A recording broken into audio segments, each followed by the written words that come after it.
आज का हमारा video is based on cervicogenic headache, जिसमें हम आपको बताएंगे कि इसके कॉजेज क्या हैं।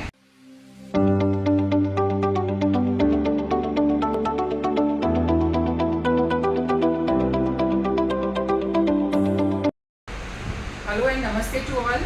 My self doctor Neeta Sharma, myself doctor Nitesh Goyal from Physiocure. We welcome you. और विदाउट वेस्टिंग टाइम हम आज का वीडियो स्टार्ट करते हैं, which is the topic cervicogenic headache. सबसे पहले हम आपको बता देंगे सर्वाइकोजेनिक हेडेक क्या होता है। तो any kind of headache which originates because of neck pain, तो इसकी शुरुआत नेक पेन से होती है और फिर सेकेंडरी हेडेक डेवलप होता है। और जितने भी हमारे हेडेक्स होते हैं, फिर around 15 to 20% of headaches are caused by neck pain. एक रिसर्च बेस्ड स्टडी है, तो वी शुड नो कि सर्वाइकोजेनिक हेडेक क्या होता है। Headache which starts from the neck, base of the neck से चालू होकर वो ऑसिपिटल नर्व के कोर्स पे आता हुआ इस तरह आपके सर से आपके फेस पर आएगा, कई बार आइज के अप या नीचे तक भी आ सकता है। इसको रैम्स हॉर्न हेडेक भी कहते हैं, बिकॉज उसका जो कोर्स है it resembles the horn of a RAM, इसलिए रैम्स हॉर्न हेडेक इसका दूसरा नाम है। और इसमें कुछ दूसरे साइंस भी होते हैं, Yes, कुछ ma'am. बताएंगे। तो इसका सबसे पहला सिम्टम ये है कि आपका नेक स्टीफ हो जाएगा, आपके जो रेंज ऑफ मोशन है वो स्टीफ हो जाएंगे और आप गला एक साइड में मोड़ोगे तो पेन होगा। और उसके वजह से आपको हेडेक जनरेट होगा। ये हो गया फर्स्ट साइन। मतलब यूनिलैटरल बायलैटरल दोनों साइड, सिंगल साइड या बोथ द साइड्स, दोनों में भी हो सकता है। और आपको कफिंग, स्नीजिंग और ये Deep दोनों breathing. डीप ब्रीदिंग में आपको हेडेक नहीं होना चाहिए यूजुअली। बट अगर आपको हो रहा है तो ये हो सकता है कि आपको सर्वाइकल से ही वो पेन डेवलप हो रहा है हेडेक के लिए। Indication of cervicogenic headache. और थर्ड ये है कि आपका जो ये एक्सटेंडेड आर्म पोजीशन होता है, if you sit for long periods, prolong sitting में माउस को आप एक्सटेंडेड एल्बो में यूज़ कर रहे हैं, इस तरह एक्चुअली ऐसे करना चाहिए आपको, ऐसे ना करके अगर आप ऐसे रख के यूज़ कर रहे हैं तो इससे लगातार लिगाटस कैपिलरी जो मसल है उस पर कॉन्स्टेंट पुल बना रहता है, जिसकी वजह से भी आपको नेक पेन हो सकता है और which can lead to cervicogenic headaches. उसका और एक सिम्टम ये है कि आपका गलत पॉस्चर, अगर आपका पॉस्चर गलत है, आपका फॉरवर्ड हेडेड पॉस्चर है या तो राउंडेड शोल्डर है, उसकी वजह से आपके नेक के मसल में स्ट्रेन आ रहा है, तो उसके वजह से भी आपको हेडेक डेवलप हो सकता है। Again secondary to neck pain. So these were the various. हम आते हैं सेल्फ टेस्ट के ऊपर, जो आप खुद के ऊपर करके देख सकते हैं कि आपको सर्वाइकोजेनिक हेडेक है कि नहीं। तो सबसे फर्स्ट साइन है आपको ये एरिया में, ऑक्सीपिटल एरिया बोलते हैं इसको, वहाँ पे आप टच करोगे तो वहाँ पे आपको टेंडरनेस फील होगा। तो इधर टेंडरनेस होने की वजह से आपको ये पेन रेडिएट हो सकता है हेडेक की वजह से। और सेकेंड टेस्ट आपका होगा कि आपका जो नेक रोटेशन है वो लिमिटेड रहेगा, पेनफुल भी हो सकता है। Neck rotation means turning your neck on one side. तो ये वाला जो एक्शन है वो लिमिटेड हो जाएगा। It will be limited on one side और both the sides depending on your condition. Unilateral या बायलैटरल दोनों में रिस्ट्रिक्शन हो सकती है। So these are the two self test जिसे करके आप असेस कर सकते हैं whether your headache is cervicogenic और नॉट।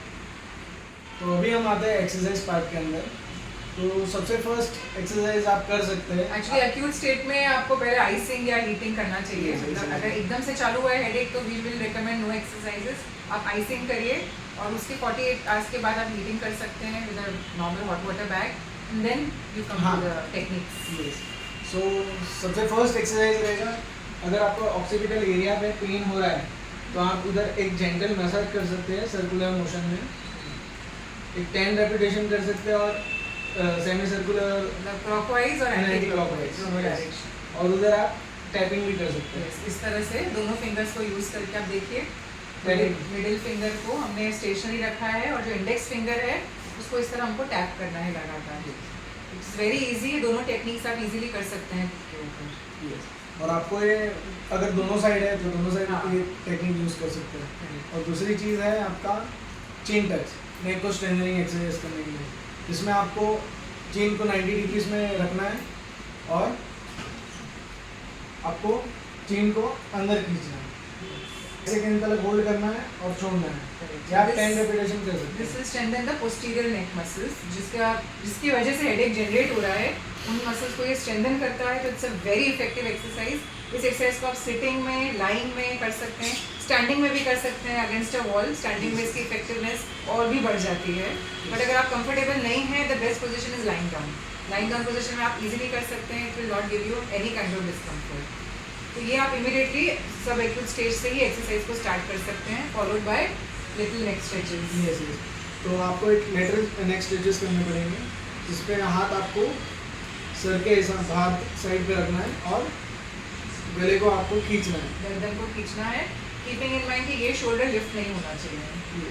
तो आपका डायरेक्शन रहेगा neck as if the ear is moving to the respective shoulder. So इसको आप 5 सेकेंड होल्ड करके 5 रेपिटेशन कर सकते हैं। अगर आपको बोथ साइड है तो आप बोथ साइड कर सकते हैं, और आप 45 डिग्री स्ट्रेचिंग भी कर सकते हैं अगर आपको कंफर्टेबल लग रहा है, which is again for the levator स्कैपुली muscle जो हमने Yes. पहले मेंशन किया। तो आपको नेक को 45 डिग्री रोटेट करना है, हाथ को सर के पीछे लेके जाना है और उधर से तो नीचे नीचे की तरफ डायरेक्शन खींचना है। रहेगा चिन टुवर्ड्स द चेस्ट, Yes. ये आपका डायरेक्शन रहेगा। सो ये 5 सेकेंड होल्ड कर सकते हैं। आप बोथ भी साइड कर सकते हैं अगर आपका बोथ साइड आपका इफेक्टेड है। सो आज की वीडियो में आपने देखा सर्वाइकोजेनिक हेडेक को आपको किस तरह मैनेज करना है। It's a very common condition, तो स्टूडेंट्स में भी ये हो सकती है because of long hours of sitting. जो लोग बड़े बड़े एग्जाम की तैयारियां करते हैं और 10-10, 12-12, 14 घंटे बैठकर पढ़ते हैं, उनमें भी पॉस्चर इश्यूज़ के वजह से इस तरह का हेडेक होता है। They can also easily apply these techniques. Hope आपको हमारा वीडियो अच्छा लगा हो। इसको प्लीज़ शेयर करें, लाइक करें, हमारे चैनल को सब्सक्राइब करें और हमें सपोर्ट करें। Thank you very much.